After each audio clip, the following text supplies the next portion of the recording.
Tony Hawk's American Wasteland is the 7th game in a 7-year best-selling franchise. But with the need to release a new game each year, it feels like Activision sacrificed too much to get it finished. The story and playability suffer, making American Wasteland the least polished game in the series.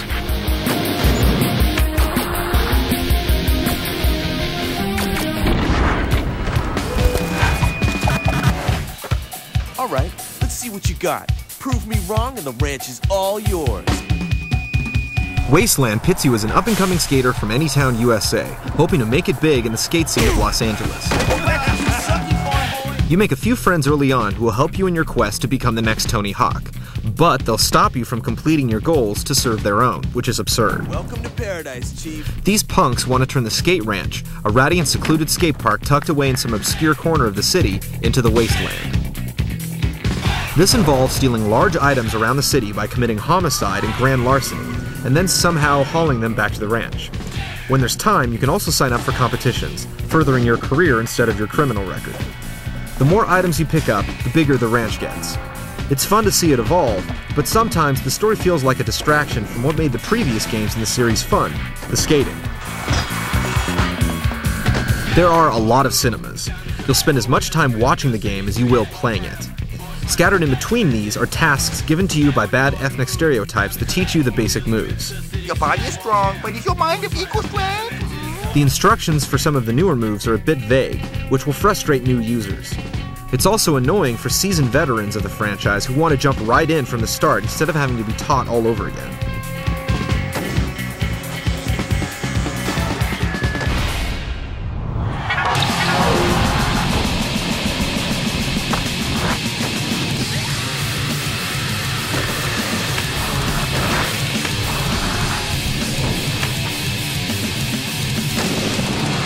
The biggest change to the Tony Hawk universe this year is the ability to go anywhere you want at any time.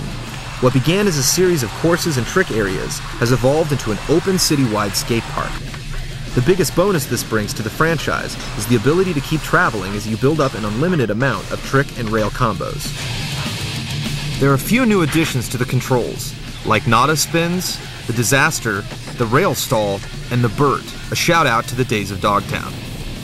Flips and rolls have been made easier this year and are no longer special moves. You're free to grab and rotate on the Y-axis when performing these moves, which can make for some pretty sick aerial maneuvers.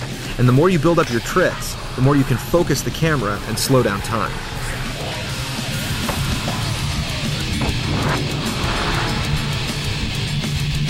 Bike enthusiasts can meet up with Matt Hoffman and two-wheel it in familiar but slightly unstable control. The story mode requires you to ride a bike temporarily, but if you're planning on sticking to your board, the new bike feature is mostly optional. Opening the world up this year means the areas lack the level of detail in Underground 1 and 2. It feels like what you see is what you get, where in previous years half the fun was suddenly discovering new paths and surprises. The environments don't connect as clearly as they did in previous games. The Tony Hawk franchise was established on some of the smoothest sports gameplay on the market, and American Wasteland feels a little rough.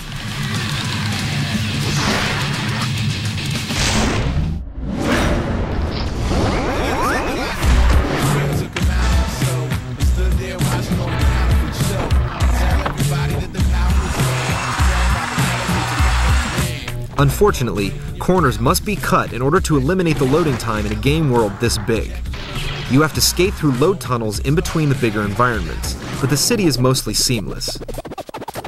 The character textures look good, even if the models are a bit blocky, and the customization options are extensive.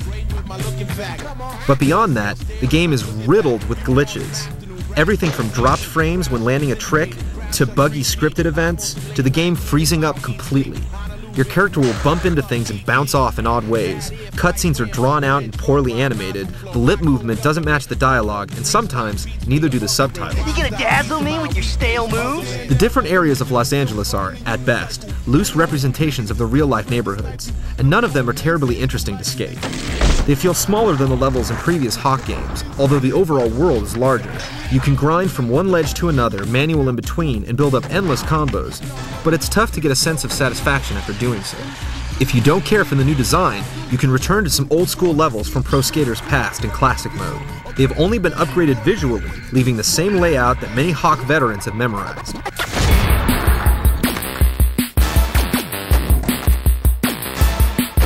Tony Hawk's American Wasteland feels rushed.